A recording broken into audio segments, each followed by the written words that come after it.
Well, one of my favorite Christmas memories, my grandparents lived on Grand Avenue, not far from the Xcel Energy Center. And when I was a kid, we used to go there on Christmas, of course, to celebrate the holiday. But that night, we got to stay overnight, sleep under the Christmas tree. My favorite memory around that was the train tracks that were maybe a block away from their house. Even though dead of winter, probably cold outside, I heard a train coming on the tracks every single time. I'd drag my grandfather out there, take me over to the bridge to watch the train go by. We'd stand out there until every single car had passed underneath that bridge. And for me, that was a big part of what made Christmas so special, watching those trains with my grandpa over here in St. Paul.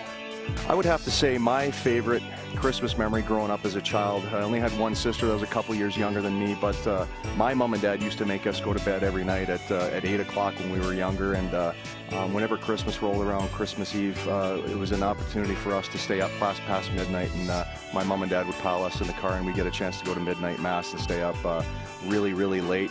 And then not only that, be able to come home and open our first present that night was something that I'll never forget. And one other thing that kind of stands out to me too is my mother or my sister and I used to alternate different years who could put the star on top of the tree. And I just remember my big dad with his big German hands and grabbing me by the waist and pushing me up there, and we'd be able to put the star on top of the tree. So those are two of my favorite memories of the Christmas holidays, and something that'll always stick with me.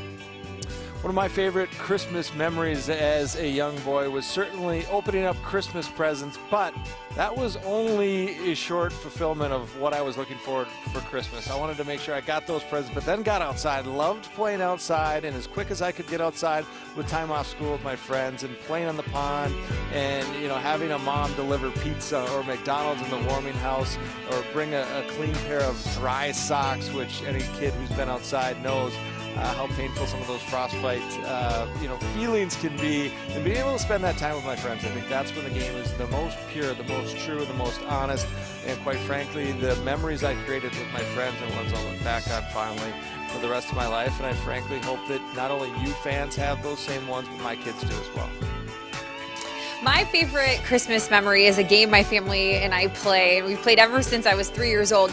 We have this nativity scene that has porcelain figurines that my mom hand-painted, and when we go to bring them out of storage, they're wrapped in bubble wrap and newspaper, so you can't tell what the figurines are. But my sister and I turned it into a game where we have to guess which figurine we are pulling out of the box. And you get certain points depending on whose figurine you have, and you get bonus points if you guess it correctly. Well, it's gotten incredibly competitive over the last couple years, and we've now been playing it for over 25 years, and we still play. Every time I get to go home for the holidays, we try to make sure we have time set aside to play this game. So I'm hoping to make it home in the next couple weeks so we can play, so I can beat my older sister and now my brother-in-law, who's involved in the game as well. We'll see if I can get another win.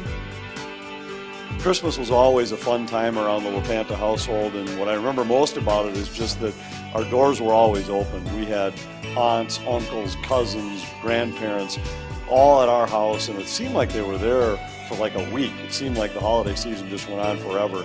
And we've kind of carried that tradition over now to the next generation. We had a Christmas Eve a few years back.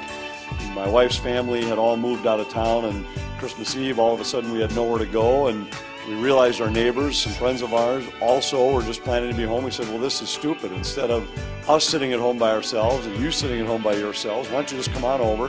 We called ourselves the Misfits, and now it's evolved into what we call the Island of Misfit Toys Party. We've just opened it up to whoever doesn't have anywhere better to go on Christmas Eve. And some years we've had huge groups, 40, 45 people. One year we had a blizzard where all of a sudden a bunch of people that were planning to leave town didn't leave town and wound up with a house full until the wee hours of the morning. And some years it's a smaller crowd. It's just whoever doesn't have anywhere better to go, come when you can, leave when you have to. We'll throw a bunch of food on the counter, nothing fancy, and we have a great time with it. It's our Island of Misfit Toys Party, and it's become a favorite tradition in the LaPanta family.